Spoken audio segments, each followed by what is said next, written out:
अच्छा देखो, अब नया टॉपिक हम पढ़ेंगे, स्कैटरिंग ऑफ लाइट। इरफान भाई क्या टॉपिक है? Scattering of light. Very good, scattering of light. स्केट, हाँ इरफान भाई इंग्लिश में बोल रहे ना, वो भगवती मैडम इसीलिए स्कैटरिंग ऑफ लाइट। अब इधर तो देख लो, तो हेडिंग बाद में डाल देना, पहले समझ लो। देखो स्कैटरिंग ऑफ लाइट क्या होती है कि जब प्रकाश की किरण किसी ऐसे छोटे पार्टिकल से टकराए। अब कितना छोटा पार्टिकल होना चाहिए जिसका साइज, पार्टिकल का साइज पता है कितना हो? प्रकाश की तरंगदैर्ध्य की कोटि का हो। अब तरंगदैर्ध्य कोटि होती है एंगस्ट्रम में, है ना? बहुत छोटे पार्टिकल हो, जब प्रकाश की किरण बहुत छोटे पार्टिकल से टकराए। कितने छोटे पार्टिकल? जिनका आकार या साइज कैसी हो? प्रकाश की तरंगदैर्ध्य की कोटि की हो। कोटि मतलब उस रेंज की हो। समझते हो ना चीज को? बहुत छोटे, जो हमारे आंखों से तो दिखेंगे नहीं हमें। जब उनसे प्रकाश की किरण टकराती है तो टकरा के या तो वो कण उनको एब्जॉर्ब कर लेते हैं उस प्रकाश को, और एब्जॉर्ब करके फिर वापस उत्सर्जित करते हैं ना, तो सभी दिशाओं में फैला देते हैं। या फिर ऐसे समझो, मैं आपको समझाऊं, जैसे कोई बूंदी का लड्डू जोर से किसी छोटे पार्टिकल पे जाके टकराएगा ना, तो सारे कण उसके बिखर जाएंगे। कोई किधर जा रहा, कोई किधर जा रहा, कोई किधर जा रहा, कोई किधर जा रहा। अगर दूसरे रूप में बताऊं तो प्रकाश की किरण जो हम जा रहे हैं, प्रकाश की किरण वो टकराने के बाद क्या हो जाती है? ध्रुवण हो जाता है उसका। क्या हो जाता है? ध्रुवण। ये अध्रुवित प्रकाश जाता है और टकराने के बाद उसको ध्रुवण हो जाता है। दो टाइप का कंपोनेंट होते हैं प्रकाश में, दो टाइप के कंपोनेंट से मिलकर बना होता है प्रकाश। एक तो इलेक्ट्रिक वाइब्रेशंस और एक मैग्नेटिक वाइब्रेशंस। अब वो ऐसा होता है, मैं थोड़ा समझाता हूं, हालांकि हमारा है नहीं, लेकिन समझ लो अच्छी चीज है। जो प्रकाश होता है ना बेटा, एक तो इस टाइप से होता है। देखो ये एक्स दिशा में अगर चल रहा है ना, तो वाई दिशा में तो किसके घटक होते हैं? विद्युत क्षेत्र के। किसके बेटा? वाई दिशा में। और जेड दिशा में होते हैं मैग्नेटिक फील्ड के। जेड दिशा में इस टाइप से। ये है अध्रुवित प्रकाश। कैसा है? ये आपतित प्रकाश है। ऐसे चलता है प्रकाश हमेशा। देखो जैसे ये एक्स दिशा है, संचरण की दिशा है, प्रोपोगेशन की डायरेक्शन है।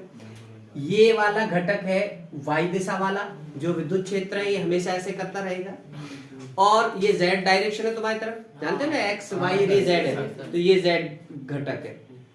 तो तीनों घटक आपस में परपेंडिकुलर होते हैं। तीनों घटक मतलब ये वाई जो विद्युत क्षेत्र है, ये जेड जो चुंबकीय क्षेत्र है, और चलेगा एक्स दिशा में। कौन बच गया? एक्स दिशा बच गई ना भाई। वाई दिशा में हो रहा विद्युत क्षेत्र, जेड दिशा में चुंबकीय क्षेत्र, कौन बच गया? एक्स। तो एक्स इधर मान लो। तो ये प्रकाश किरण हमेशा ऐसे चलती है। ये तो ऐसे ऊपर नीचे, ये प्लस वाई माइनस वाई, ये प्लस जेड ये माइनस जेड, ऐसे है ना। और ये चलेगी किधर? एक्स दिशा में। तो ये कहलाता है अध्रुवित प्रकाश। ठीक है ना? जब किसी पार्टिकल से टकराता है, छोटे पार्टिकल से, छोटा पार्टिकल इसकी साइज कितनी हो, तो वो क्या होता है? ध्रुवित हो जाता है। एक्स कंपोनेंट अलग, मतलब विद्युत क्षेत्र वाला कंपोनेंट अलग हो जाता है ना, और चुंबकीय क्षेत्र का कंपोनेंट है वो, तो ये कंपोनेंट्स है वो डायरेक्शन में अलग अलग हो जाते हैं। या ऐसे समझो आप, तो सीधा सीधा अभी तो 12th में ऐसे समझो कि जब प्रकाश की किरण छोटे पार्टिकल पर आपतित होती है, तो पार्टिकल उसको एब्जॉर्ब कर लेता है, एब्जॉर्ब करने के बाद उसका प्रकीर्णन कर देता है। ऐसे समझो आई टकराई, टकरा के फैल गई, मुड़ गई।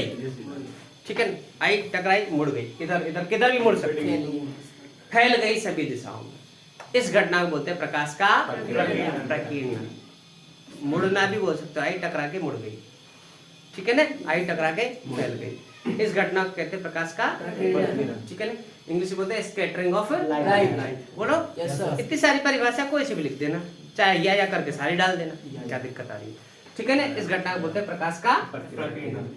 अब प्रकीर्णन के लिए सबसे पहली शर्त तो यही है कि प्रकाश की जो किरण है वो उस पार्टिकल से टकरानी चाहिए जिस पार्टिकल की साइज तरंगदैर्घ्य की कोटि को, मतलब बहुत सूक्ष्म पार्टिकल होने चाहिए। अगर बड़े पार्टिकल से टकराएगी तो प्रकीर्णन बहुत कम होगा, नजर नहीं आएगा।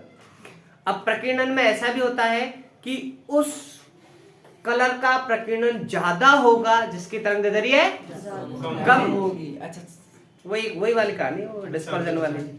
ज्यादा डेविएट कौन होगी? जिसका लैम्डा कम। यहाँ पर भी ऐसे ही है, प्रकीर्णन मतलब फैलेगा कौन सा ज्यादा, जिसका लैम्डा कम होगा, ठीक है ना।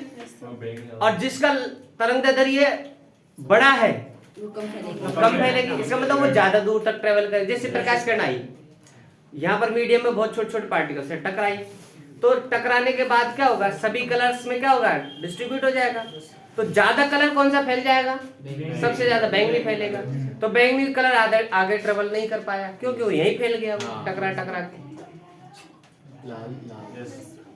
फिर बैंगनी ज्यादा फैल गया, फिर उसके बाद कौन है, इंडिगो, वो थोड़ा कम फैलेगा। फिर उसके बाद कौन है, नीला, वो थोड़ा कम फैलेगा। ऐसे कैसे, सबसे कम कौन फैलेगा, तो रेड ज्यादा ट्रेवल करेगा। समझ रहे बात को। इसके लिए रेले ने एक नियम दिया था जिसको रेले के नियम कहते हैं। उसने कहा था कि जो प्रकीर्णित प्रकाश है, जैसे सुनो, ये आपतित प्रकाश है बेटा, ये कोई छोटा सा पार्टिकल है, ठीक है ना। इसकी तरंगदैर्घ्य, इसकी जो रेंज है वो बताई दी मैंने। इसे टकराने के बाद ये प्रकाश किसी भी दिशा में फैल सकता है। जैसे समझो अवशोषित किया, अवशोषित करने के बाद फैल गया, तो ये कहलाएगा प्रकीर्णित प्रकाश। प्रकीर्णित प्रकाश, स्कैटर्ड लाइट, ठीक है बेटा। मैं ये बहुत अच्छा टॉपिक है, एमएससी में अच्छी खासी कहानी है, इसके लिए ना पड़े इतना डीपली नहीं पढ़ेंगे नहीं, कहानी कुछ अलग बदल जाएगी, पढ़ेंगे कुछ और, निकल के कुछ और आ जाएगा। अपन इतना सही पढ़ेंगे बस। ये घटना कहलाती है प्रकाश का प्रकीर्णन, ठीक है ना। अच्छा, प्रकीर्णन की आवश्यक शर्त मैंने बताई थी कि जो इसका आकार है वो तरंगदैर्घ्य की कोटि का होना चाहिए। अब इसके लिए रेले ने एक नियम दिया था, ठीक है ना, जिसको कहते हैं रेले का नियम। इसने क्या किया था, इसने बताया था कि प्रकीर्णन किसका ज्यादा होगा, मतलब जो प्रकीर्णित प्रकाश है ना, इसमें कौन सा कलर ज्यादा प्रकीर्णित होगा। तो उसने कहा था कि जिसका प्रकीर्णित प्रकाश की तीव्रता आई, प्रकीर्णित प्रकाश, प्रकीर्णित प्रकाश, प्रकीर्णित प्रकाश की तीव्रता आई इस प्रोपोर्शनल टू 1 लैम्डा की पावर 4, लैम्डा की पावर 4। जिसका लैम्डा ज्यादा उसका प्रकीर्णन उतना ही कम, बहुत ज्यादा कम है ये, लैम्डा की पावर 4 के बहुत ज्यादा कम है, ठीक है ना। तो सबसे ज्यादा किसका होता है फिर, रेड का लैम्डा, सबसे ज्यादा लैम्डा किसका होता है, रेड का। मतलब रेड का प्रकीर्णन बहुत कम फैलेगा एनवायरनमेंट में, रेड, ठीक है ना। सबसे ज्यादा कौन फैलेगा फिर, ठीक है ना। ये है प्रकीर्णन का के लिए रेले का नियम, ठीक है क्या, बोलो। ये लिख दो, सबसे ज्यादा प्रकीर्णन किसका होगा, बोलो। बैंगनी का प्रकीर्णन सबसे ज्यादा, प्रकीर्णन बैंगनी का सबसे ज्यादा, और रेड का प्रकीर्णन है, ये क्या बेटा हो, प्रकीर्णन। कैसे लिखते हैं प्रकीर्णन यार, प्रकीर्णन सबसे ज्यादा किसका होगा, वॉयलेट का, सबसे कम रेड का, ठीक है, बोलो। क्या कर जाएगा क्या, हेलो ऐसा कर भाई, कोई कहानी से, हाँ विचलन की तरह। जिसका विचलन ज्यादा उसका प्रकीर्णन ज्यादा, जिसका विचलन कम उसका प्रकीर्णन कम। इस पे आधारित दैनिक जीवन में बहुत सारे उदाहरण हैं, ठीक है ना। तो क्या पढ़ेंगे अब, एग्जाम्पल्स ऑफ स्पेक्ट्रम, है ना। तो देखो उनको ध्यान से समझ लो सारे एग्जाम्पल्स को। सर हमने तो तारे ही इसमें है, लिख रहा है नोट्स में ना, नोट्स में लिख रहा है। अब देखो प्रकीर्णन में जो हम दैनिक जीवन में बहुत सारे एग्जांपल्स देखते हैं ना, उनकी व्याख्या हम प्रकीर्णन से कर सकते हैं। जैसे नंबर 1 उदाहरण है एग्जांपल्स ऑफ स्कैटरिंग में, नंबर 1 है आकाश का रंग नीला दिखाई देना। फर्स्ट एग्जांपल क्या है, बोलो। आकाश का रंग नीला, आकाश का रंग नीला दिखा, आकाश तो जानते हो तुम, बादल नहीं, बादल से ऊपर वाला, आकाश का रंग नीला दिखाई देना। अब इसको समझो नीला क्यों दिखाई देता है, देना नीला दिखाई देने के पीछे देखो, द स्काई सीन ब्लू दिखाई देना। अब देखो कैसे दिखाई देगा ब्लू, जब प्रकाश कहां से आ रहा है हमारे पास, सूर्य से। और सूर्य से जब प्रकाश आता है तो बहुत जगह वैक्यूम पड़ती है, या हम ऐसे समझो कि यहाँ पर डेंसर मीडियम है पृथ्वी की तरफ, अपने पास क्या है पूरा सघन माध्यम है, फिर ऊपर बादल है, तो यहाँ तक सारे कण मोटे मोटे डस्ट के पार्टिकल मोटे में नजर आ रहे होते हैं। उनका आकार है तरंगदैर्घ्य की कोटि से बहुत बड़ा होता है, ठीक है ना, mm सेंटीमीटर इस रेंज के होते हैं, सेंटीमीटर क्या mm इस रेंज में होते हैं। हमें क्या चाहिए, एंगस्ट्रम के रेंज में। तो ये हैवी पार्टिकल नीचे ही रहेंगे ना, जाहिर सी बात है। और जितना ज्यादा छोटा होगा उतना ही ज्यादा ऊपर जाएगा। तो बादलों से ऊपर जितने भी पार्टिकल्स हैं, बादलों से ऊपर जितने भी छोटे छोटे माध्यम के कण हैं, चाहे वो कोई हवा के मॉलिक्यूल्स हो, एयर के मॉलिक्यूल्स हो, या वो कोई सूक्ष्म कण हो किसी भी टाइप के, समझ रहे मेरी बात, वो सारे हल्के कण, सारे छोटे कण का है बादलों से ऊपर आकाश में है। जैसे ही सूर्य से चलने वाले प्रकाश उनसे टकराता है तो क्या होगा, उनका प्रकाश का प्रकीर्णन होगा। प्रकीर्णन होके वो सभी कलर्स में डिस्ट्रीब्यूट होंगे, लेकिन सबसे ज्यादा कलर किसका होगा प्रकीर्णन, बैंगनी का, फिर उसके बाद वॉयलेट का, नहीं वॉयलेट, फिर इंडिगो, फिर उसके बाद नीले का, ऐसे धीरे धीरे। और सबसे कम किसका होगा, रेड का।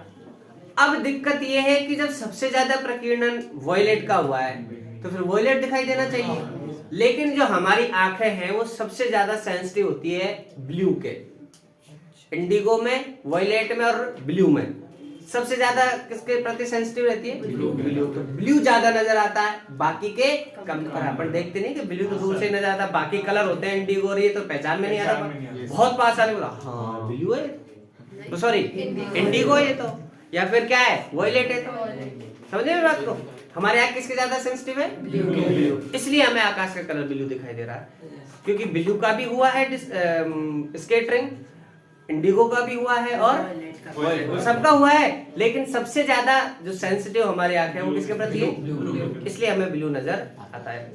ठीक है ना, क्यों हो पाया, क्योंकि आकाश के अंदर जो पार्टिकल्स हैं, मीडियम के जो पार्टिकल्स हैं वो बड़े छोटे हैं, एंगस्ट्रम की रेंज में। तो वहां पर प्रकाश का प्रकीर्णन हुआ, और प्रकीर्णन सबसे ज्यादा वॉयलेट का हुआ, फिर इंडिगो का, फिर ब्लू का, ऐसे होता गया।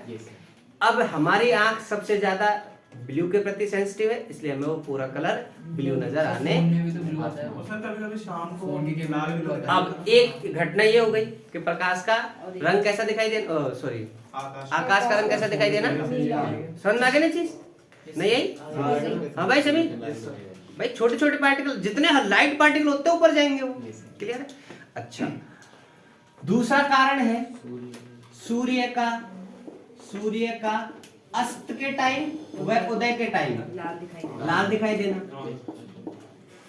सुबह सुबह रेड और शाम को भी रेड, ठीक है। अब इसका कारण समझो बेटा अच्छी तरह, जैसे धूप है, जैसे पृथ्वी बेटा, ये पृथ्वी है ना, तो सुबह के टाइम और शाम के टाइम,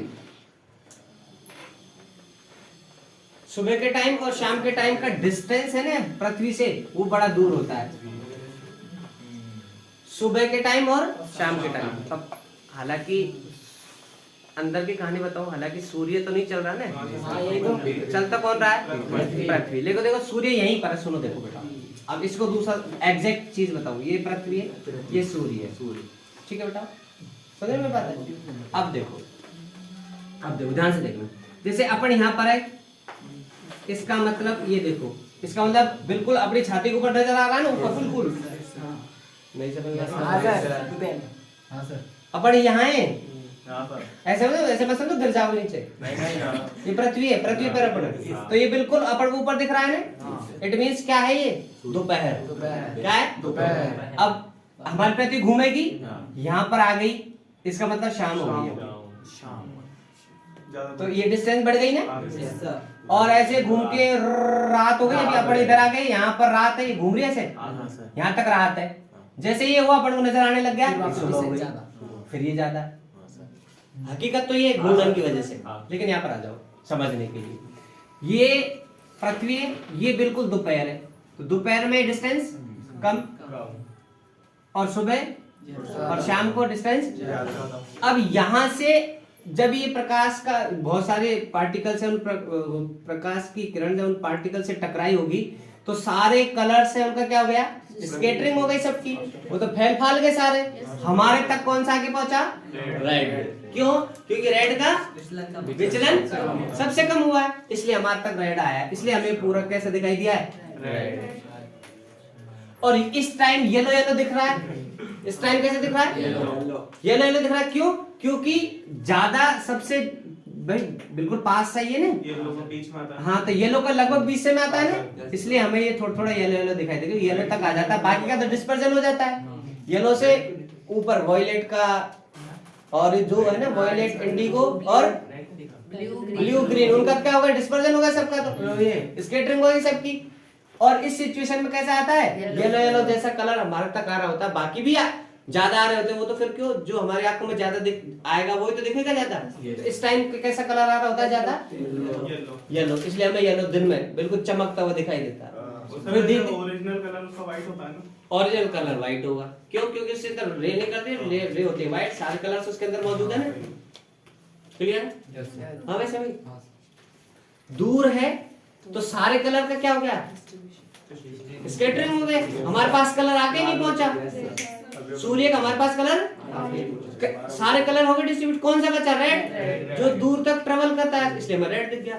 यहाँ पर बाकी के colour violet, indigo, green, blue, ये सारे क्या हो गए, स्कैटर्ड हो गए। कौन सा, येलो, और बाकी के हैं वो हमारे पास आ रहे हैं, तो हमें दिन में नजदीक होने की वजह से दिन में कैसा दिखेगा, येलो जैसा, और फिर शाम को वही दूर हो जाएगा।